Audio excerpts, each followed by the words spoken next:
मनुष्य के जन्म से लेकर मृत्यु तक ना जाने कितने लोगों का ऋण, कितने पशु पक्षियों का ऋण, प्रकृति का ऋण, माँ धरती का ऋण, माता का ऋण, पिता का ऋण और समाज का ऋण, पता नहीं अनगिनत कितने ऋण मनुष्य के ऊपर होते हैं, जो कहीं ना कहीं हर प्रकार से आपके पुण्य को ही लेते हैं। जो भी आप पुण्य करेंगे, अगर आपके ऊपर इनका ऋण है तो कहीं ना कहीं से प्रकृति आपके पुण्य को काट करके उनके ऋण में जोड़ेगी। तो आइए ध्यान दें कि हम जब से जन्म लेते हैं तब से लेकर के मृत्यु तक कितने लोगों का ऋण हमारे ऊपर विशेष तौर पे रहता है और इनका ऋण चुकाया नहीं जाता। बस कुछ ऋण हम कम कर सकते हैं, ऐसा कुछ कार्य बताए हैं हमारे शास्त्रों ने। ध्यान से सुनिएगा। तो वो क्या है कि शास्त्रों के अनुसार मनुष्य को 5 ऋण चुकाने होते हैं। पहला माता का ऋण, और दूसरा पिता का ऋण, तीसरा गुरु का ऋण, और चौथा धरती का ऋण, और 5वां है धर्म का ऋण। तो सबसे पहले इसी श्रृंखला में आपको बताते हैं कि माता का ऋण जो चुकाने योग्य तो कभी भी नहीं होता, कितना भी कर ले, लेकिन माता का ऋण जन्म जन्मांतर, युग युगांतर और कल्प कल्पांतर तक हम लाखों जन्म लें लेकिन नहीं चुका सकते हैं। इन्हें कभी भी नहीं चुकाया जा सकता, मगर कुछ कार्य, शास्त्रोक्त बातें, शास्त्रोक्त उपाय करने के पश्चात आप इन्हें चुकाने के समान पुण्य के भागी बन सकते हैं।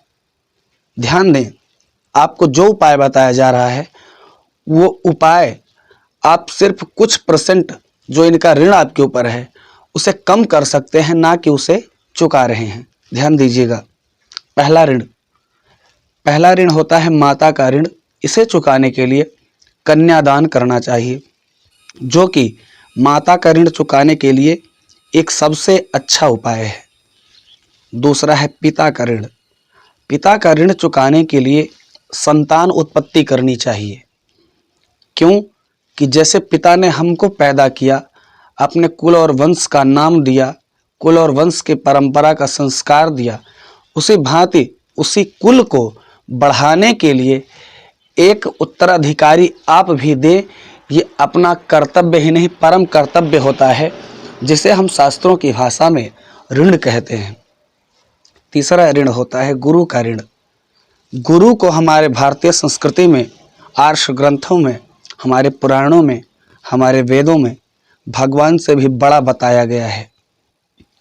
तो गुरु के ऋण को चुकाने के लिए गुरु वह व्यक्ति होता है जो अंधकार से, अर्थात आपके अज्ञान से आपको हटाकर प्रकाश अर्थात शिक्षा की ओर ले जाता है, विद्या की ओर ले जाता है।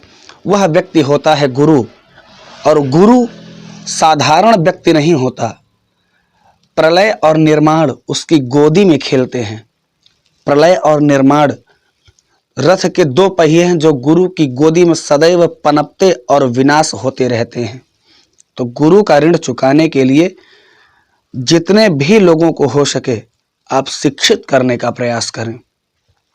चौथा है माँ धरती का ऋण। हम जन्म जन्मांतर तक इसी पावन भारत भूमि में प्रकट हों, इसी भारत भूमि में हमारा जन्म हो, और परम कृपा करके माँ धरित्री ने अपने ऊपर हमें स्थान दिया, इस भारत भूमि में स्थान दिया। तो माँ धरती का ऋण, जहाँ से हम अन्न, जल, वस्त्र, ज्ञान, शिक्षा, विद्या, वाहन, ऐश्वर्य, पत्नी, बच्चे, कृषि जो भी प्राप्त करते हैं सब इसी धरती पर रहकर करते हैं, और यहीं से प्राप्त करते हैं, यहीं छोड़कर चले जाते हैं।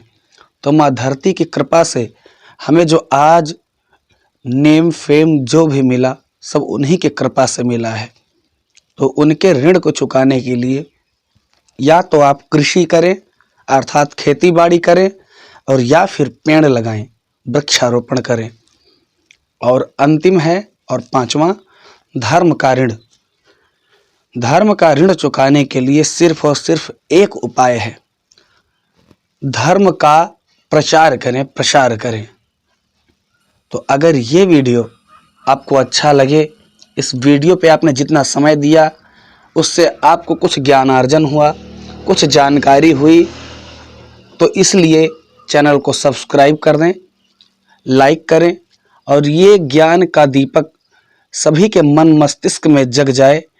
इसीलिए करबद्ध निवेदन है कि चैनल को सब्सक्राइब करने के बाद, लाइक करने के बाद, फेसबुक पर देख रहे हैं तो चैनल को फॉलो करने के बाद शेयर अवश्य कीजिएगा।